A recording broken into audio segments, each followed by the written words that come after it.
uncomfortable when a discussion comes about race.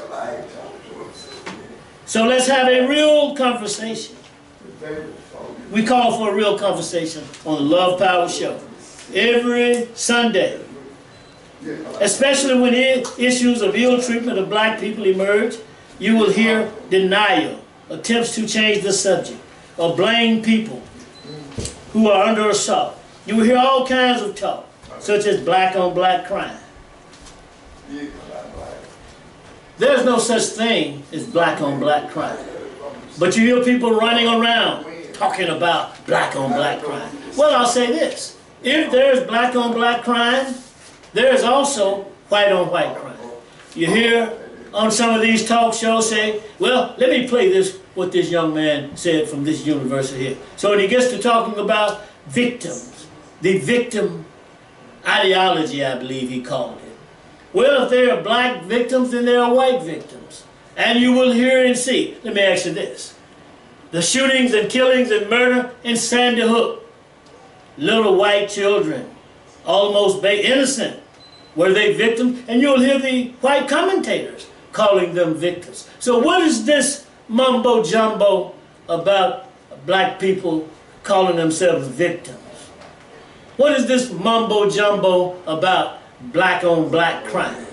See, that's why I say you must have the insight, critical analysis, critical thinking, and I might add, critical consciousness.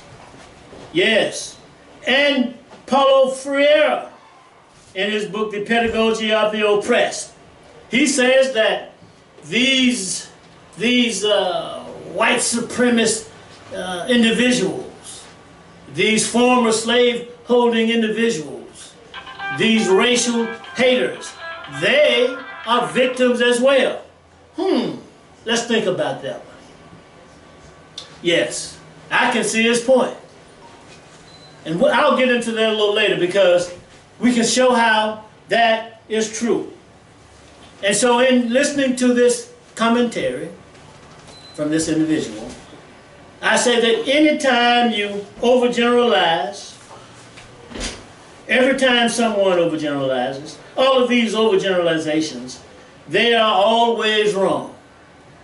Because you're saying everybody is like this. Each and every person from this race or that race is like this.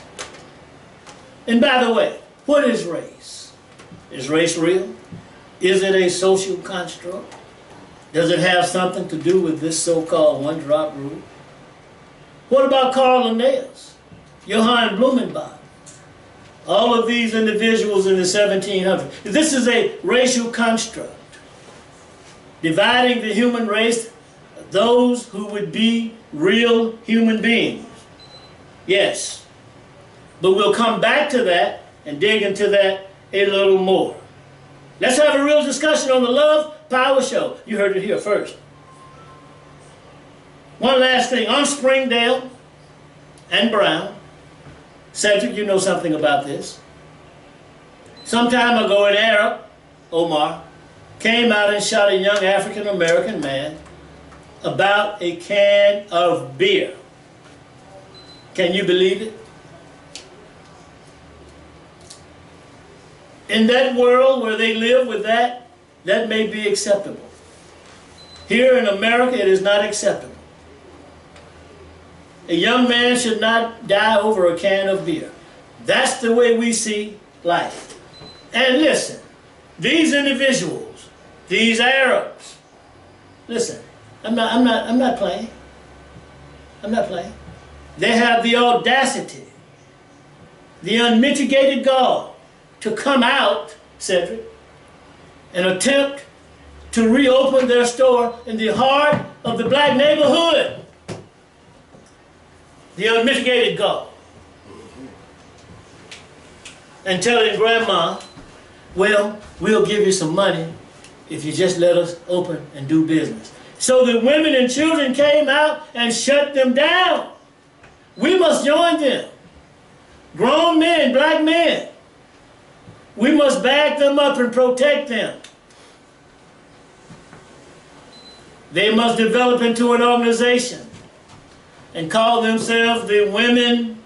What was the name, Cedric?